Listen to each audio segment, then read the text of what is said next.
तो सबको जय भीम, नमो बुद्धाय। The Buddha and his Dhamma, book 2 part 4, यानी बुद्ध और उनका धम्म, द्वितीय खंड और चौथा भाग।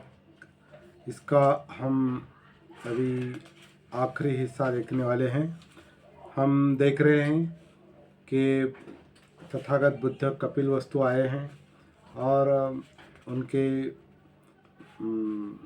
पिताजी और पत्नी और पुत्र राहुल, इनके साथ बातचीत होने के बाद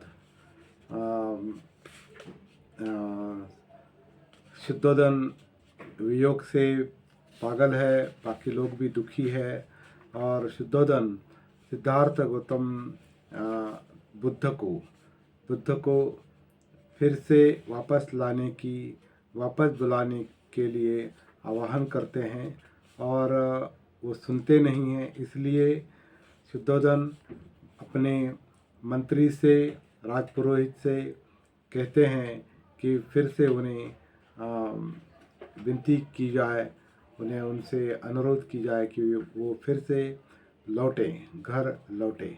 तो ये संवाद मंत्री और बुद्ध के बीच संवाद चल रहा है। कल हमने कुछ पार्ट उसका देखा। आज हम बचा हुआ पार्ट देखेंगे। बुद्ध के उत्तर के बाद मंत्री भी उनको प्रतिक्रिया देता है, एक तरह से रिप्लाई देता है और अपनी बात फिर से कहता है। उनका ज्ञान, मतलब बुद्ध का ज्ञान और गरिमा के अनुरूप तृष्णा विमुक्त तर्कपूर्ण कथन सुना तो मंत्री बोला, आपका ये संकल्प तो सर्वथा योग्य है और किसी भी तरह आपके अयोग्य नहीं है, किंतु केवल समय की दृष्टि से यह इस समय अयोग्य है। यह किसी भी तरह तुम्हारा धर्म नहीं हो सकता कि अपने वृद्ध पिता को दुख में छोड़कर चल दो। निश्चय से तुम्हारी बुद्धि बहुत सूक्ष्म नहीं है, कम से कम धर्म, अर्थ और काम के मामले में तो सूक्ष्म नहीं है, मंत्री बुद्ध से कहता है। जबकि किसी अविद्यमान अदृश्य वस्तु के लिए आप विद्यमान दृश्य का त्याग करने के लिए तैयार हो गए हैं। इसलिए तुम्हारी बुद्धि बहुत सूक्ष्म नहीं है, कम से कम धर्म, अर्थ और काम के मामले में सूक्ष्म नहीं है। फिर कोई कहता है कि पुनर्जन्म है, कोई उतने ही विश्वास के साथ कहता है कि नहीं है। जब इस विषय में इतना संदेह है तो फिर यही उचित है कि वर्तमान भोगों को भोगा जाए। तो शायद मंत्री को लगा है कि ये पुनर्जन्म पर विश्वास करके सिद्धार्थ गौतम बुद्ध ने अपनी कोशिश जारी रखी, इसलिए वो पुनर्जन्म के बारे में कहता है कि कुछ लोग कहते हैं कि पुनर्जन्म है, कुछ कहते हैं कि नहीं है। तो इसमें अगर संदेह है तो उचित यही है कि वर्तमान भोगों को भोगा जाए। यदि कोई परलोक होगा तो हम परलोक में भी आनंद मनाएंगे, किंतु यदि कोई परलोक नहीं होगा तो फिर सारा संसार ही निश्चित रूप से अनायास मुक्त है। कुछ ऐसे हैं जो पुनर्जन्म को मानते हैं किंतु मोक्ष की कोई संभावना नहीं मानते।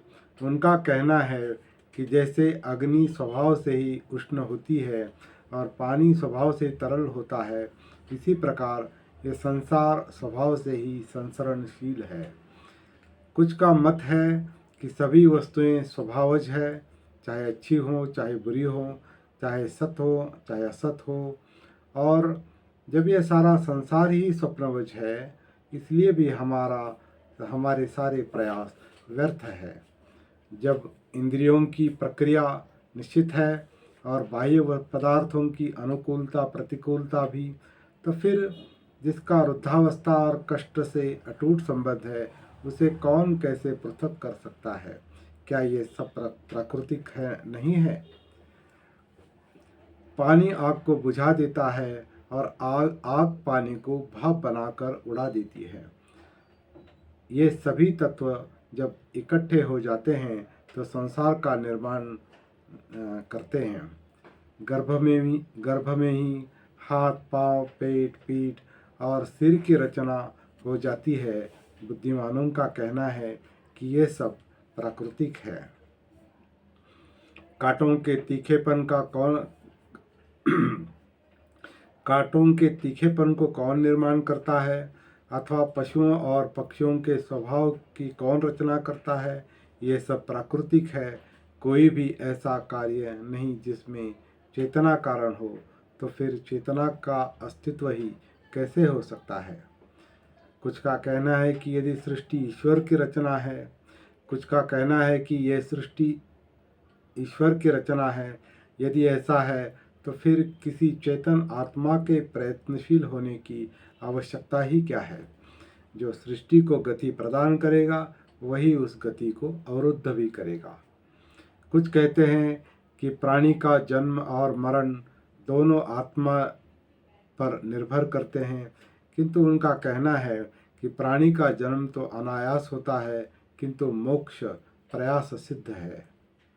आदमी संतानोत्पत्ति द्वारा पितृ ऋण से ऋण होता है, शास्त्र अध्ययन द्वारा ऋषि ऋण से, और यज्ञों द्वारा देव ऋण से। जो इन तीन ऋणों से मुक्त है वही वास्तव में मुक्त है। इसलिए बुद्धिमानों का कहना है कि जो इस क्रम से मोक्ष के लिए प्रयास करते हैं उन्हें ही मोक्ष प्राप्त होता है। जो इस क्रम से प्रयास नहीं करते उन्हें व्यर्थ का आयास ही होता है। इसीलिए हे सौम्य, यदि मोक्ष की ही चाह है तो शास्त्र क्रम से उसकी ओर अग्रसर हो। इस प्रकार आपको मोक्ष भी प्राप्त हो जाएगा और राजा भी दुख से मोक्ष पा जाएगा।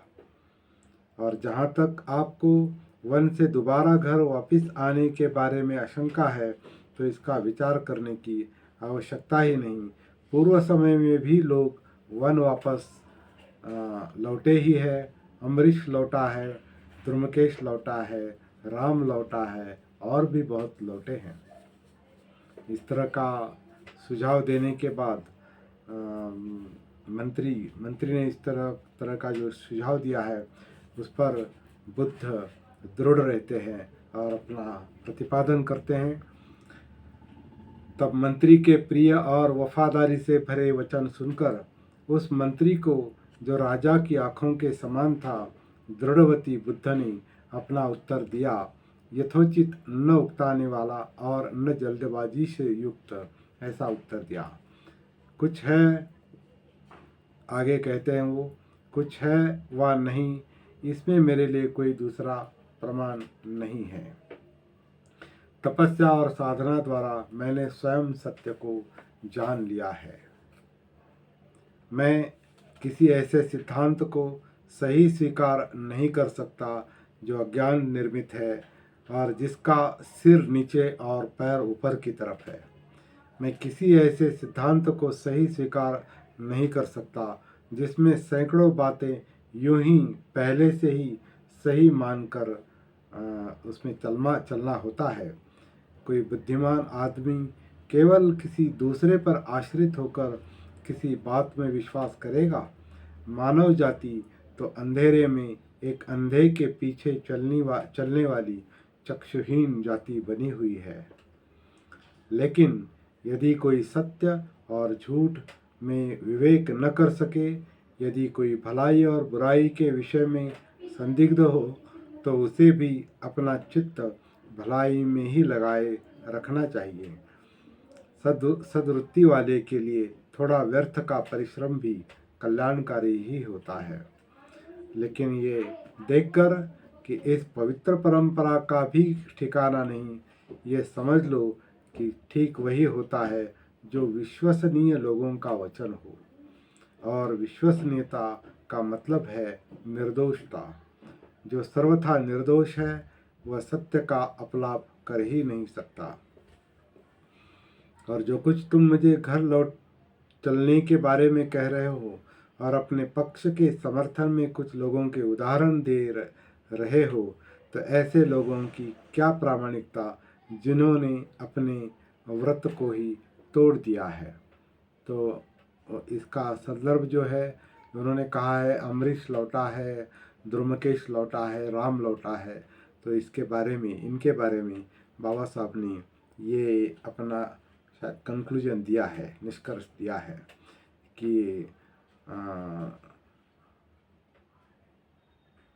जो जो कुछ तुम मुझे घर लौट चलने के बारे में कह रहे हो और अपने पक्ष के समर्थन में कुछ लोगों के उदाहरण दे रहे हो, तो ऐसे लोगों की क्या प्रामाणिकता जिन्होंने अपने व्रत को ही तोड़ दिया था।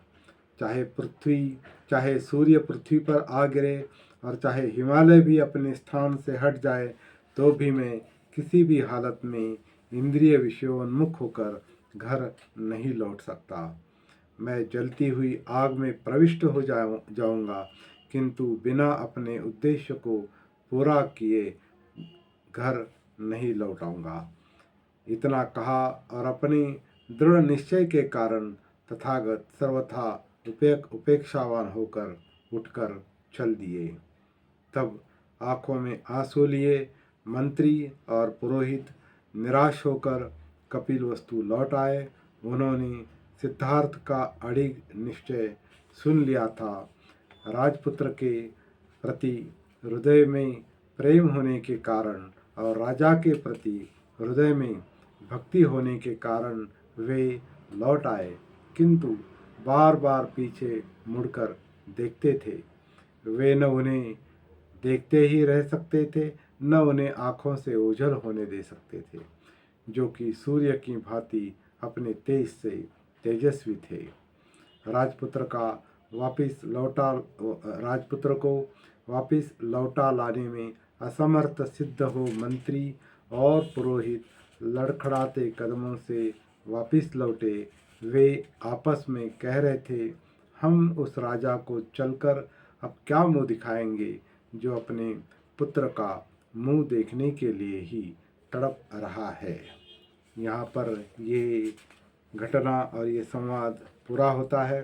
और इस संवाद के बारे में जो फुटनोट में भंते जी ने लिखा है, भंते आनंद कौशल्यायन जी ने उसमें कहा है कि ये जो वापस बुलाने की जो घटना है और ये जो संवाद है, ये जो प्रयास है सिद्धार्थ गौतम बुद्ध को वापस बुलाने का, ये घटना वो कहते हैं कि सिद्धार्थ कुमार को गृहत्याग के बाद भी लौटा लाने का ये प्रयास अश्वघोष कृत बुद्ध चरित्र के अनुसार बोधि लाभ से पहले का है।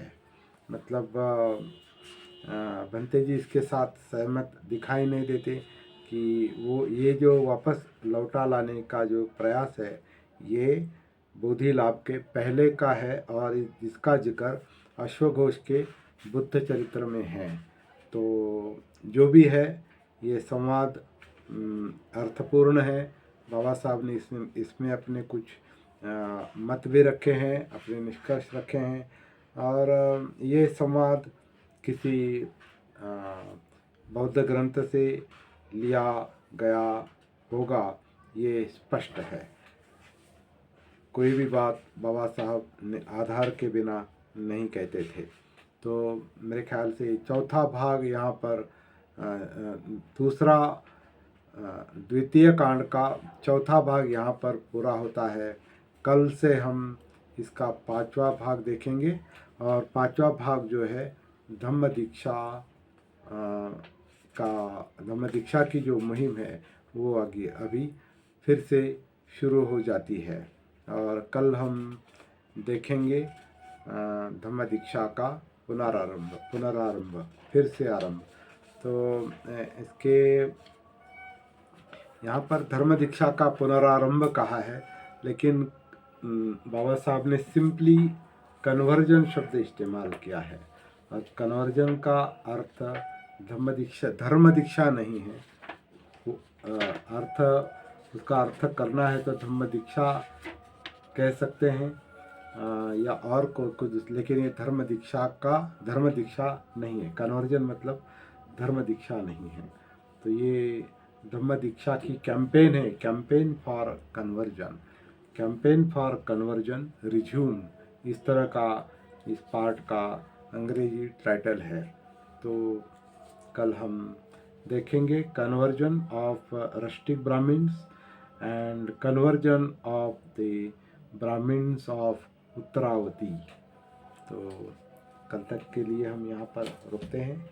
जय भीम, नमो बुद्धाय। आज के लिए इतना काफ़ी है।